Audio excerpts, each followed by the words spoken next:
Hey guys, we're going to be discussing chapter 6 and I'm going to be covering segment 4, and I want to start off by looking at this picture that shows a really great representation of the ear and the inner ear, which we're going to be discussing first by talking about hearing.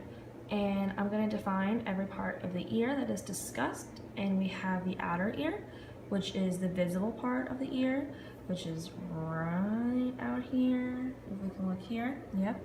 The middle ear around here, which is the eardrum and the three tiny bones that conduct sound.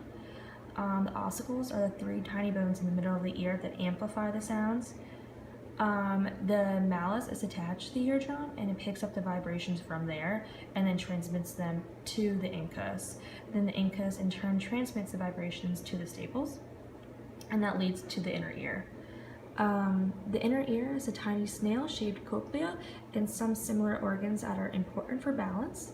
The cochlea, I'm pretty sure I'm saying it correctly, I hope I'm saying it correctly, or cochlea, is a bony, fluid-filled, spiral-shaped, looks like a little snail, and it's a tunnel of the inner ear that detects the vibrations transmitted from tiny bones and from the middle ear. The cochlea detects several frequencies of sound. The oval window is the opening of the middle ear to the cochlea to the inner ear. Hair cells are specialized receptor cells inside the cochlea. So sound localization is the ability to perceive the source of sound, and this helps from cues, which are information about the location of sound found by comparing input of the two ears. So we have two ears, which helps us make out where the sound is coming from. And we usually say that the head, which our head, casts a sound shadow.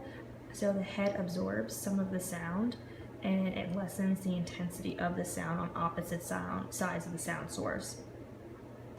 The duplex theory is the idea that both intensity differences and latency differences are used to localize the sound, which helps us again localize where the sound is coming from in the first place. We are now going to go on to taste and smell.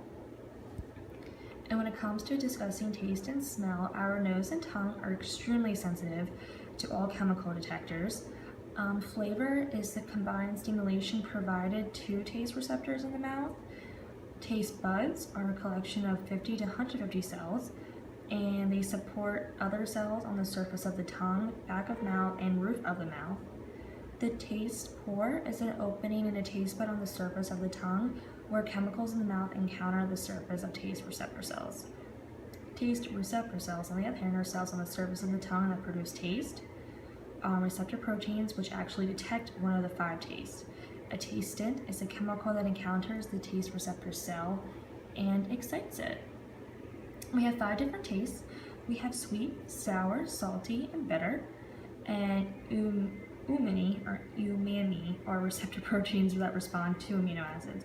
Fun fact, we can detect at least 10,000 different odors, which in my opinion is a lot.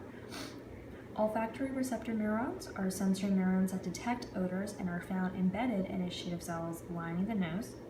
Olfactory epithelium are a sheet of cells lining the inside of the nose, which the receptor neurons are embedded in. Odorants are molecules that can be smelled, whether they're good or bad. The olfactory bulb is the part of the brain that receives impulses from the axons of the olfactory receptor neurons. And another fun fact is that we make hundreds of different kinds of olfactory receptor proteins, and each of them are specialized to bind with an odorant molecule to a particular shape. And again, that covers segment 4 of chapter 6.